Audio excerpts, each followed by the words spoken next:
마태복음 26장. 예수님께서 이 모든 말씀을 마치셨을 때입니다.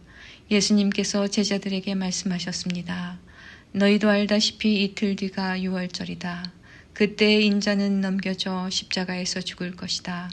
그때 대제사장과 장로들이 가야바라고 하는 대제사장 공관에 모였습니다.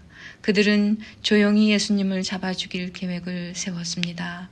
그러나 그들은 명절 기간에는 안 돼, 사람들 사이에 폭동이 일어날 수 있으니까 라고 말했습니다. 예수님께서 베다니에서 문둥병에 걸렸던 시몬의 집에 계셨을 때입니다. 한 여자가 비싼 향유 한 병을 가지고 와 식사하고 계시는 예수님의 머리에 이 향유를 부었습니다. 이 광경을 본 제자들이 화를 냈습니다. 왜 이 값비싼 향유를 낭비하는 것이요? 그것을 비싼 값에 팔아서 가난한 사람들에게 줄 수도 있었을 텐데. 예수님께서 이것을 아시고 말씀하셨습니다. 왜 이 여자를 괴롭히느냐? 그는 나에게 좋은 일을 하였다. 가난한 사람들은 항상 너희 가운데 있을 것이다. 그러나 나는 너희와 항상 함께 있지 않을 것이다. 이 여자는 내 몸에 향유를 부어 내 장례를 준비한 것이다. 내가 진정으로 너희에게 말한다.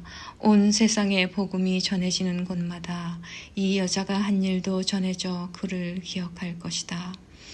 그때 12제자 가운데 한 명인 가룟 출신의 유다가 대제사장들에게 갔습니다. 가룟 유다가 말했습니다. 내가 예수를 당신들에게 넘기면 나에게 얼마를 주겠소? 제사장들은 유다에게 은 30개를 주었습니다. 그로부터 유다는 예수님을 넘길 기회를 노렸습니다. 무교절의 첫 번째 날에 제자들이 예수님께 와서 말했습니다. 유월절 음식을 어디에다 준비할까요? 예수님께서 대답하셨습니다. 성 안에 들어가 한 사람에게 이렇게 말하여라.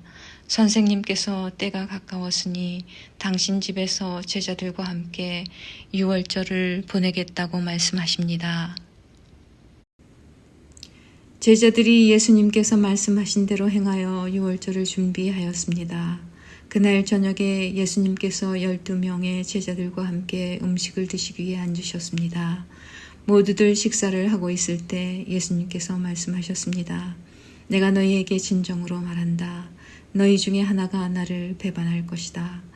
제자들은 매우 슬퍼하며 한 사람씩 예수님께 묻기 시작했습니다. 주님, 제가 그 사람은 아니지요.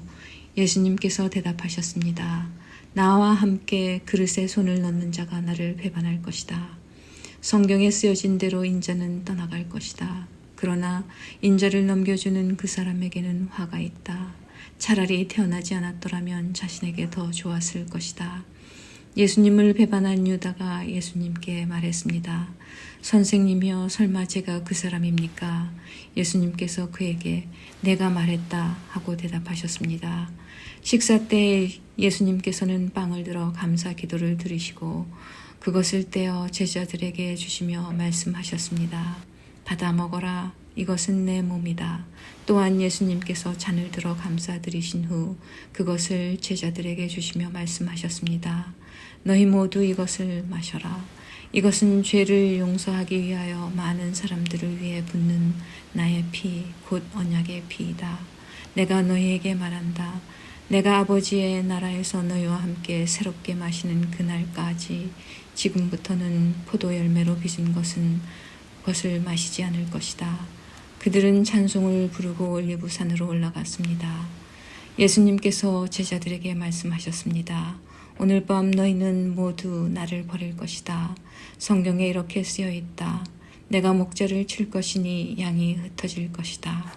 그러나 내가 살아난 뒤에 너희보다 먼저 갈릴리로 갈 것이다. 베드로가 말했습니다. 다른 모든 제자들이 주님을 버릴지라도 저는 결코 버리지 않겠습니다. 주님께서 대답하셨습니다. 내가 진정으로 너에게 말한다. 바로 오늘 밤 닭이 울기 전에 내가 나를 3번이나 물은다고 할 것이다. 베드로가 예수님께 말했습니다.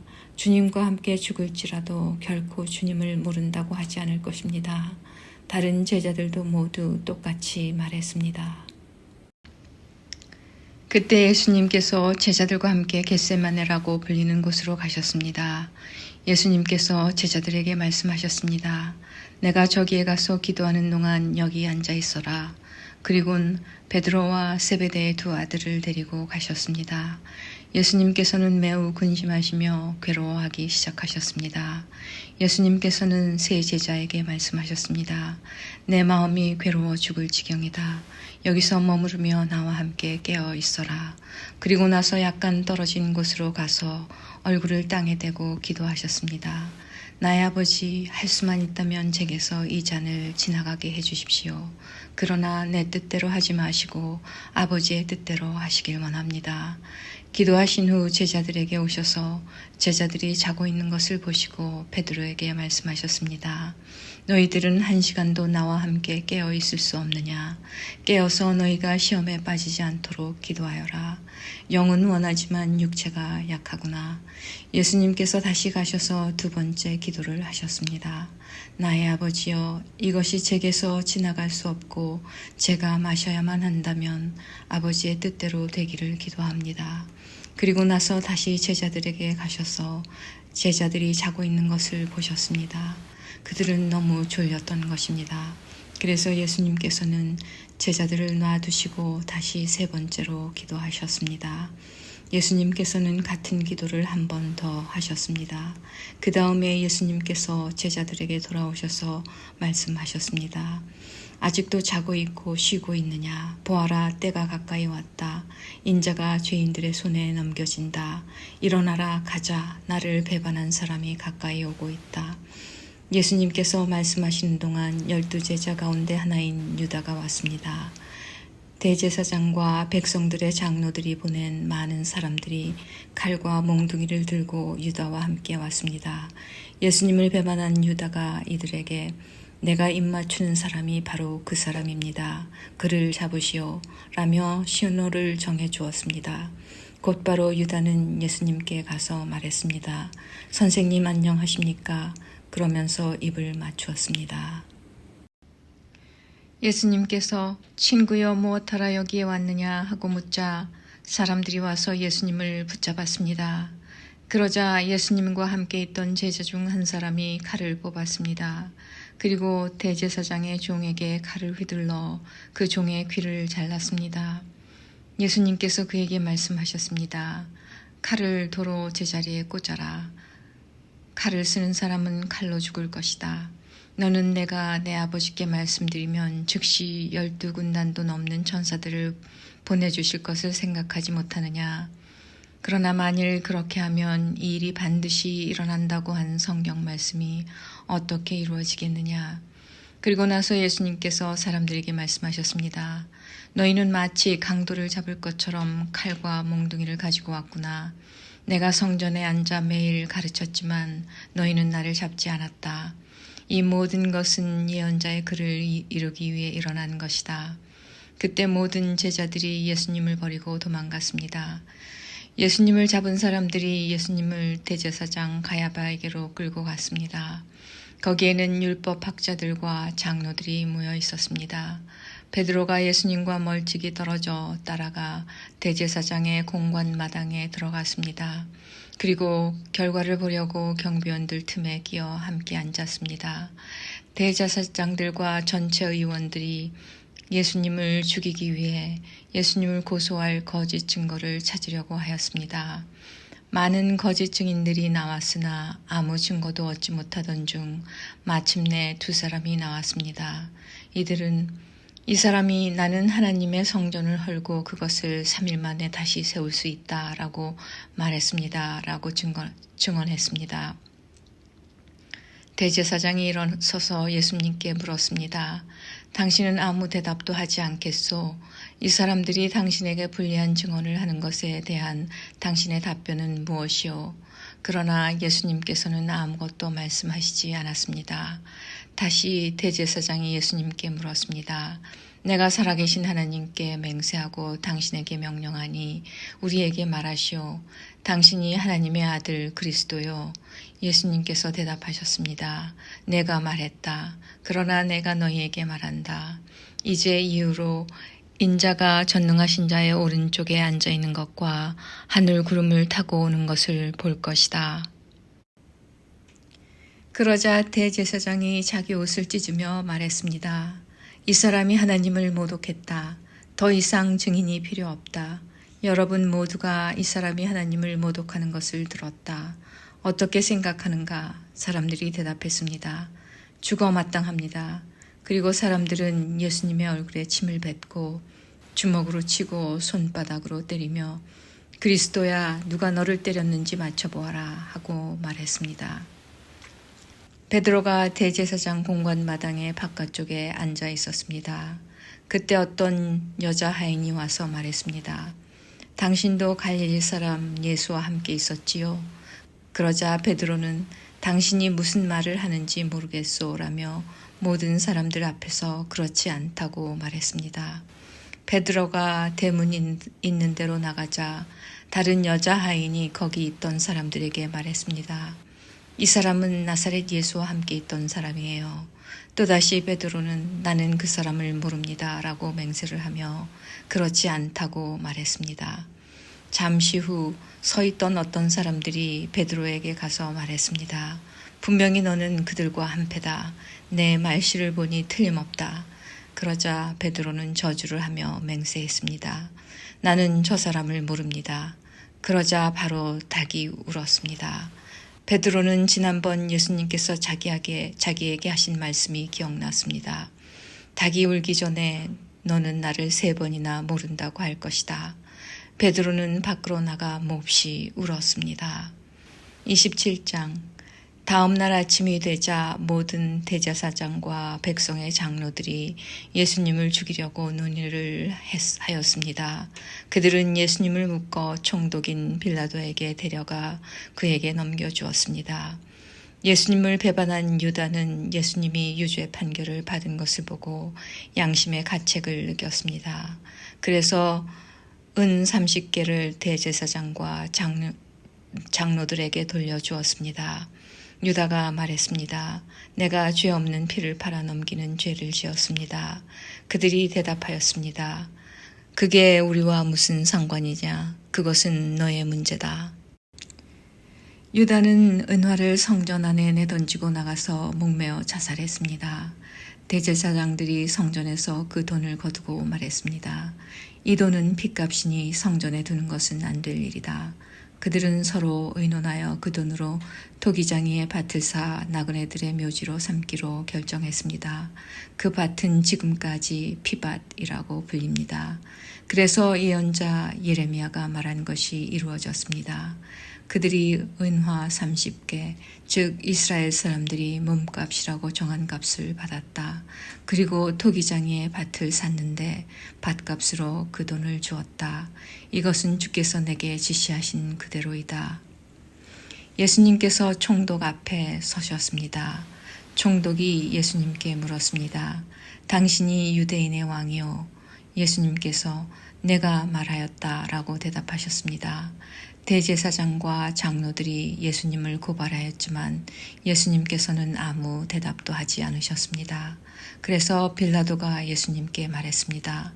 이 사람들이 너를 여러 가지로 고발하는 것이 들리지 않느냐? 그러나 예수님께서는 빌라도에게 단 한마디도 대답하지 않으셨습니다. 빌라도는 이것을 보고 이상하게 생각했습니다. 명절이 되면 백성들이 원하는 죄수 한 명을 총독이 사면해주는 관례가 있었습니다. 당시 감옥에는 바라바라고 하는 아주 악명 높은 죄수가 한 명 있었습니다. 사람들이 모였을 때 빌라도가 말했습니다. 너희는 누구를 놓아주기를 원하느냐? 바라바냐? 아니면 그리스도라고 하는 예수냐? 빌라도가 이렇게 말한 것은 사람들이 예수님을 시기해서 자기에게 넘겨준 것을 알고 있었기 때문이었습니다. 빌라도가 재판석에 앉아 있을 때 그의 아내가 사람을 보내 말했습니다. 저 죄 없는 사람에게 아무 일도 하지 마세요. 어젯밤 꿈속에서 제가 이 사람 때문에 몹시 고통을 받았습니다. 그러나 대제사장들과 장로들은 군중들에게 바라바를 놓아주고 예수님을 죽이도록 요청하라고 시켰습니다. 빌라도가 사람들에게 말했습니다. 이 두 사람 중에 누구를 석방시켜 주기를 원하느냐? 사람들이 대답했습니다. 바라바요. 빌라도가 물었습니다. 그러면 그리스도라고 하는 예수는 어떻게 해야 하겠느냐? 그들이 모두 대답했습니다. 그를 십자가에 매달아 죽이시오. 빌라도가 물었습니다. 그 이유가 무엇이냐? 그가 무슨 악한 일을 했느냐? 그러자 사람들은 더 크게 소리쳤습니다. 그를 십자가에 매달아 죽이시오. 빌라도는 자기로서는 어찌할 도리가 없다는 것을 깨달았습니다. 그리고 잘못하면 폭동이 일어날지도 모른다고 생각하였습니다. 그래서 그는 물을 떠다가 사람들 앞에서 손을 씻으며 말했습니다. 나는 이 사람의 피에 대하여 아무런 책임이 없다. 너희가 알아서 해라. 사람들이 한결같이 대답했습니다. 그의 피에 대한 책임은 우리와 우리 아이들이 지겠습니다. 결국 빌라도는 바라바를 풀어주었습니다. 그리고 예수님을 채찍으로 때리게 한 후 십자가에 매달도록 내어 주었습니다. 총독의 군인들이 예수님을 총독의 관저로 끌고 들어갔습니다. 그러자 모든 부대원이 예수님 주위로 모였습니다. 그들은 예수님의 옷을 벗기고 대신 붉은색 옷을 입혔습니다. 그리고 가시로 왕관을 엮어 예수님의 머리 위에 씌웠습니다. 그들은 예수님의 오른손에 지팡이를 쥐어 주었습니다. 그리고 유대인의 왕 만세라고 말하며 예수님께 무릎 꿇고 절하면서 놀렸습니다. 그들은 예수님께 침을 뱉고 지팡이를 빼앗아 예수님의 머리를 쳤습니다. 예수님을 실컷 조롱한 후에 붉은색 옷을 벗기고 원래의 옷으로 다시 입혔습니다. 그리고 예수님을 십자가에 매달아 죽이려고 끌고 갔습니다. 군인들이 나가다가 구레네 출신의 시몬이라는 사람을 만났습니다. 군인들은 그에게 강제로 예수님의 십자가를 지고 가게 하였습니다. 그들은 골고다라는 곳으로 갔습니다. 골고다는 해골의 땅이라는 뜻입니다. 군인들은 예수님께 쓸개즙을 섞은 포도주를 주어 마시게 하였습니다. 그러나 예수님께서는 맛을 보시고는 마시려고 하지 않으셨습니다. 군인들이 예수님을 십자가에 못 박고 제비를 뽑아 예수님의 옷을 나누어 가졌습니다. 그리고 거기 앉아서 예수님을 계속 지켜보았습니다. 그들은 예수님의 머리 위에 이 사람은 유대인의 왕 예수다라고 쓴 죄패를 걸어 놓았습니다. 그때 두 강도가 예수님과 함께 십자가에 못 박혔습니다. 한 사람은 오른쪽에 다른 한 사람은 왼쪽에 매달렸습니다. 지나가던 사람들이 고개를 저으면서 예수님께 욕을 하였습니다.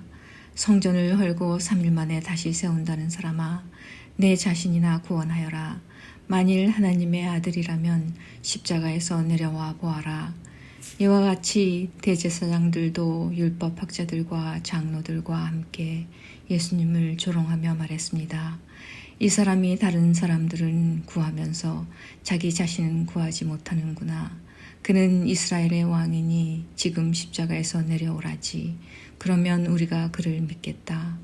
그가 하나님을 믿는다는데 하나님께서 원하신다면 그를 당장 구원해 주시라고 그래라. 자신이 나는 하나님의 아들이라고 했으니까 말이다. 예수님과 함께 십자가에 못 박힌 강도들도 똑같은 욕을 예수님께 했습니다. 낮 12시부터 오후 3시까지 온 땅이 어둠에 덮였습니다. 오후 3시쯤에 예수님께서 엘리 엘리 라마 사박다니라고 큰 소리로 외치셨습니다. 이 말은 나의 하나님 어찌하여 나를 버리셨습니까? 라는 뜻입니다. 거기 서 있던 사람들이 이 말을 듣고 말했습니다. 이 사람이 엘리야를 부른다. 그러자 얼른 한 사람이 뛰어가서 해면을 가져다 신 포도주를 적셨습니다. 그리고 예수님께서 마시도록 지팡이에 매달아 주었습니다. 나머지 사람들이 말했습니다. 가만 놔두어라. 엘리야가 그를 구원하러 오나 보자. 다시 예수님께서 큰 소리로 외치셨습니다. 그리고 숨을 거두셨습니다. 그때 성전 휘장이 위에서부터 아래까지 두 조각으로 갈라졌습니다. 땅이 흔들리고 바위들이 쪼개졌으며 무덤이 열리고 잠자던 많은 성도들의 몸이 다시 살아났습니다. 예수님께서 부활하신 후 그들은 무덤에서 나와 거룩한 성으로 들어가서 많은 사람들에게 나타나 보였습니다. 예수님을 지키던 백부장과 병사들이 지진과 일어난 모든 일들을 보고 매우 놀라면서 말했습니다. 이 사람은 정말로 하나님의 아들이었다. 많은 여자들이 멀리 떨어진 곳에서 이를 지켜보고 있었습니다. 이들은 갈릴리에서부터 예수님을 섬기려고 따라온 사람들이었습니다. 그 중에는 막달라 마리아와 야고보와 요셉의 어머니 마리아 그리고 세베대의 아들들의 어머니가 있었습니다. 그날 저녁에 요셉이라는 아리마대 출신의 한 부자가 왔습니다. 그도 역시 예수님의 제자였습니다. 요셉은 빌라도에게 가서 예수님의 시신을 달라고 요청했습니다. 그러자 빌라도는 요셉에게 넘겨주라고 군인들에게 명령하였습니다. 요셉은 그 시체를 가져다가 깨끗한 천으로 둘렀습니다. 그리고 바위를 뚫어 만든 자신의 새 무덤에 예수님의 시신을 모셨습니다. 그는 큰 돌을 굴려 무덤의 입구를 막고 돌아갔습니다. 막달라 마리아와 다른 마리아가 무덤 맞은편에 앉아 있었습니다. 이튿날 곧 준비일이 지난 후에 대제사장들과 바리새파 사람들이 빌라도에게 왔습니다. 그들은 말했습니다.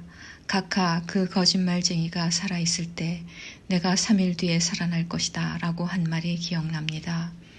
그러니 명령을 내리셔서 3일째 되는 날까지 그 무덤을 꼭 지키게 하십시오. 그의 제자들이 와서 시체를 훔쳐간 후 사람들에게 그가 다시 살아났다고 할 수도 있습니다. 그러면 이번 속임수는 처음 것보다 더 나쁜 결과를 가져올 것입니다. 빌라도가 말했습니다. 경비병들을 데리고 가서 당신들이 할 수 있는 대로 무덤을 지키시오.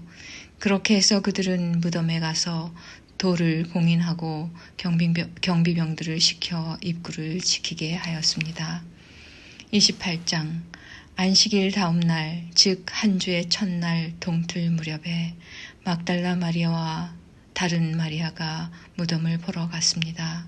그때 강한 지진이 일어나고 하나님의 천사가 하늘에서 내려왔습니다. 그 천사는 돌을 굴려 치우고 그 위에 앉았습니다. 그 모습은 번개와 같았고 옷은 눈처럼 희었습니다. 경비병들이 그 천사를 보고 두려워 떨었고 마치 죽은 사람처럼 되었습니다. 천사가 그 여자들에게 말했습니다. 두려워하지 마라. 너희가 십자가에 못 박히신 예수님을 찾고 있다는 것을 알고 있다. 예수님은 여기 계시지 않다. 말씀하신 대로 다시 살아나셨다. 와서 예수님이 누우셨던 곳을 보아라. 그리고 빨리 가서 제자들에게 이렇게 말하여라. 예수님께서 죽음에서 다시 살아나셨습니다. 그리고 먼저 갈릴리로 가셨습니다. 거기서 예수님을 뵐 수 있을 것입니다. 보아라, 이것이 내가 너희에게 전할 말이다. 여자들은 재빨리 무덤을 떠났습니다.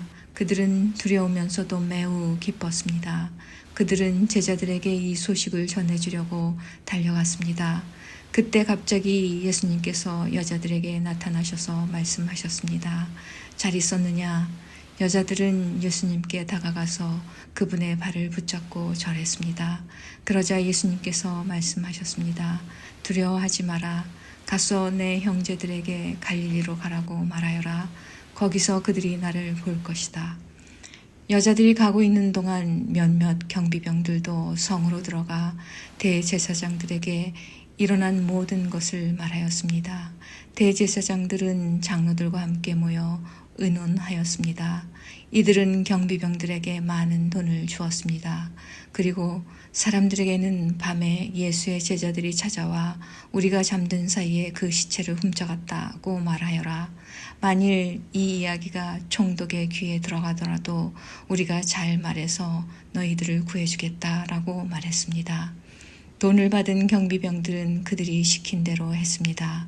그래서 이런 소문이 유대인들 사이에 널리 퍼지게 되었고 오늘날까지 그렇게들 알고 있습니다. 11명의 제자들이 갈릴리로 가서 예수님께서 지시하신 산에 이르렀습니다. 그들은 예수님을 뵙고 절을 했습니다. 그러나 몇 명은 의심하기도 했습니다. 예수님께서 오셔서 말씀하셨습니다. 하늘과 땅의 모든 권세가 내게 주어졌다. 그러므로 너희는 가서 모든 민족을 제자로 삼아라. 아버지와 아들과 성령의 이름으로 세례를 주어라. 내가 너희에게 말한 모든 것을 지키도록 가르쳐라. 보아라, 내가 너희와 세상 끝날까지 항상 함께 있겠다.